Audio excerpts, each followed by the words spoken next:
Hi guys, 11 p.m. na, wow feng shui na. Brethren, family, and friends, sa pong pinagpalang gabi sa inyong lahat.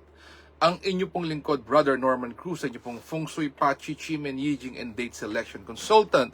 Kumusta po kayo? Sana po nanood kayo kahapon ng aking pong NGO TV network po na show, Wow Feng Shui, and doon po diniscuss ko ang 12 animal signs. Of course, this would affect your year, your day, your year, your month, and your hour. Of course, yung day po have to be computed po. But nonetheless, sana po napanood nyo yung support po our channel. Support po natin ng NGO TV who has been there kay Kuya Ricky and the team who's been there helping us. Po. Maraming pong salamat. BFF, please sana po like and share naman. Para madagdagan naman po yung yung likes po ng ating show, So please yun po naman ang ating lambing, okay? Now, BFF, let's go tomorrow dahil tomorrow 8 and thank God it's Friday. Opo, Friday, ganun kabilis. And then wow, so tingnan natin, ano ba yung number 8 na yan, Kuya Norman? So, the November 8 Friday is called the Fire Rat Enters the Remove Officer Day. Uy, remove. Okay, let us see. Ano bang dapat i-remove, Okay, tingnan natin. Okay, sabi po dito, it is suitable for marriage proceedings, setting up the altar, seek blessings, traveling, medical procedures, start business, moving house, house cleaning, burial, trading, submit tender, buying assets, haircut, and purchases, all good for tomorrow. Avoid renovation, gardening. Yan po. Avoid po natin yan. Okay. Good for whom? Rat and ox is very good. Tiger is not so good. Rabbit is average. Dragon is very good. Snake average. Yan po. Monkey very good. Rooster average. Dog not so good. And pig is average. Okay. Now, let us do the daily chimen. Ay nga pala po, kakatapos ka lang po nung yung pong online free course po ni JY, and it's all about manifesting. And tomorrow, BFF, meron pong cleansing. So, marami po nagte-text sa akin cleansing, and tomorrow po may cleansing date. So, little bit later, if you tune in, I will give you the cleansing day, time, and backing tomorrow. Okay.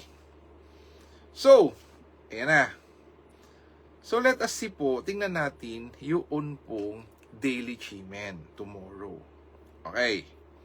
Sabi rito, if you want to 10x being beautiful and handsome, you're a content maker, a blogger, into sales and marketing, selling your products and services, talikod ka po sa Southeast. For the game changer, talikod sa Southwest. If you want to create opportunities from here and abroad, talikod sa West. If you want to have good health and resources, and a good doctor to treat you, or to find a good doctor, talikod ka naman sa Northwest. Anything to do with finances, talikod po sa North. Yan. Okay. Meron po ba bukas Green Dragon, Flying Bird, and Jade Maiden watching the door? Okay, buong araw meron po. And in fact, ito po yung magiging cleansing day natin tomorrow. So tomorrow po, meron pong Conquer, Green Dragon structure, Flying Bird structure, Absolute Power structure, and Absolute Support structure with the Game Changer po tomorrow. Wow! And ito po ay talikod po sa Southwest. At ang cleansing po tomorrow may also be done tomorrow between 3 p.m. to 4:59 p.m. 4 p.m. para safe. Or basta between that time, count from 64 to 1, talikod ka sa Southwest. But before you do it, magsindi ka po ng kandila. So yung kandila po, ang visualization, ang what you call po, representation that it will burn away. It will evaporate po pa.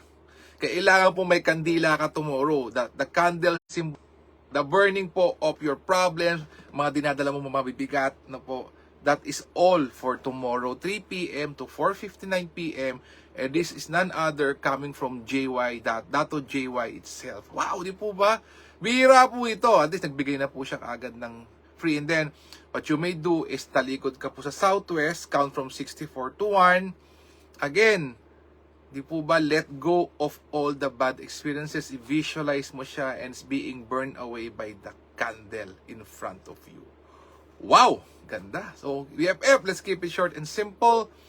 Southwest tomorrow is also the game changer, so you can use it the whole day.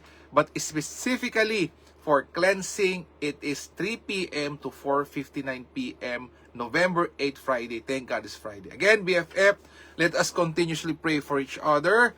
Let us pray for leaders. Let us pray for world peace. Let us heal as one. Let us be a blessing to others. God bless us all. In a grateful heart.